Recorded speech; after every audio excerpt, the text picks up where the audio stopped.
Hell is empty, and all the devils are here. In the same year that the Samurai Jack cartoon series began on Cartoon Network, a DVD containing the first 2 episodes was released, acting as a 1-hour pilot movie for the series. The plot of this premiere is very straightforward. In feudal Japan, a demon named Aku takes over the land. A samurai warrior tries to stop him, but Aku sends him far into the distant future, where Aku still reigns supreme. The warrior, now calling himself Jack, saves a group of civilians from Aku's minions and determines to find a way to return to his own time so that he can defeat Aku and prevent this horrible future from ever happening.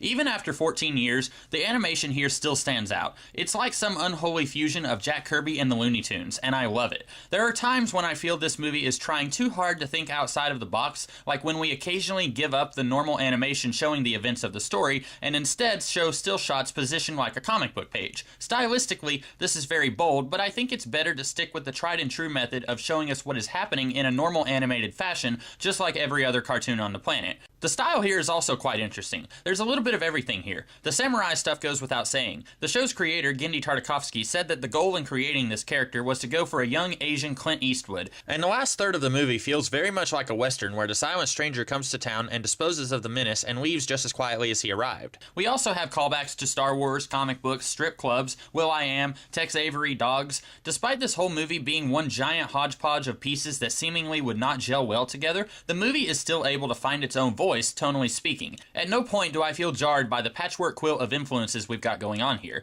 Unfortunately, style and animation are the only elements of this movie I can praise. This is definitely a style over substance movie. Tartakovsky is the Zack Snyder of the animation world. In the extra features of this DVD, Tartakovsky said he has never watched a movie where he felt like there was an adequate amount of action. He always wants more action, and the action is where this movie really exceeds, but character and story is where it fails hard. The characters are extremely archetypical, which isn't necessarily a bad thing. Aku is evil personified, and Jack is the man with no name like Clint Eastwood, but I do wish this movie had fleshed out the characters a little bit more while still maintaining their archetypical status. Even if Aku remained one-dimensionally evil, it would have been nice if Jack was fleshed out a little more. And the story isn't much to write home about either. With a running time of 1 hour, 7 minutes are spent showing Jack train. It's over 20 minutes in before Jack is sent into the future, and then 20 minutes is spent showing Jack prepare for his fight at the end, and then the fight itself. You could say this movie does Jack in the way of story. Get it? Because his name is Jack.